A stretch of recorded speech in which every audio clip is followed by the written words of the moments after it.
Tila ba may laman itong pahayag na ito ng DILG Secretary na si John Vic Rimulya tungkol ito kay Manong Chavit Singson na umiksena kamakailan sa rally sa Luneta at sa EDSA Shrine. Nga naman, matanda na pala talaga ito. Ano ho, biro mo daw, 84 years old ka na, pero minumura ka pa ng mga tao at binubuka ng mga tao.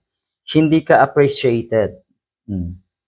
Magandang isipin na ang mga kababayan natin, karamihan sa mga kababayan natin ngayon, ay alam kung ano ang nangyayari sa paligid natin. Alam ang mga personalidad na ganito, katulad ni Chavit Singson. Ano ba talaga ang motibo niya? Bakit naandyan at madalas ay gusto niyang makialam?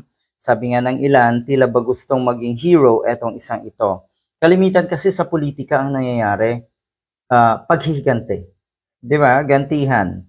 May sama ng loob sa isang politiko, ayun, kakampi sa isa pang politiko na kalaban halimbawa, at yun na. Magbabanata na, magbabangayan na. Ang apektado dyan ay ang ating mga kababayan. Ang apektado dyan ay ang mga constituents kung saan ka man namumuno. Ang saklap na ang politika dito sa atin ay ganito ang landas. Kasakiman. Diba? Sakim sa power. Totoo yun kahit saan, kahit dito sa amin. Ang madalas na sinasabi ng mga kababayan namin dito ay, yun nga, retired ka na ganito, medyo may edad ka na, bakit hindi pagbigyan daw yung mga bata? May punto naman. So ang mga katulad ni Chavit Singson na sinasabing bulok na ang gobyernong ito, siya rin naman ay nabubulok na. Kasi maganda sanang lumisan sa mundong ito, 'di ba? Na hindi bulok ang pagkatao mo, hindi mo iniwang bulok ang pagkatao mo. Binu ng mga tao kaya daw umatras na lang at umuwi. Ang mahirap dito sa mga nangyaring ito, halimbawa kay Chavit Singson, nagturo pa siya, nanisip pa, nagsinungaling pa siya, na kuno ang mga naandun ay mga bayaran.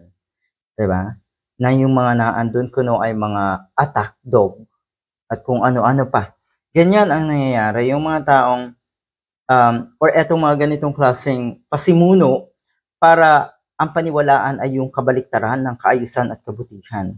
Katulad ni Chavit, gusto niyang akayin ang mga kababayan natin na ang tama ay yung mga mali at ang mga totoong tama ay mali talaga. Mali para sa kanila. 'Di ba? Good luck, Chavit.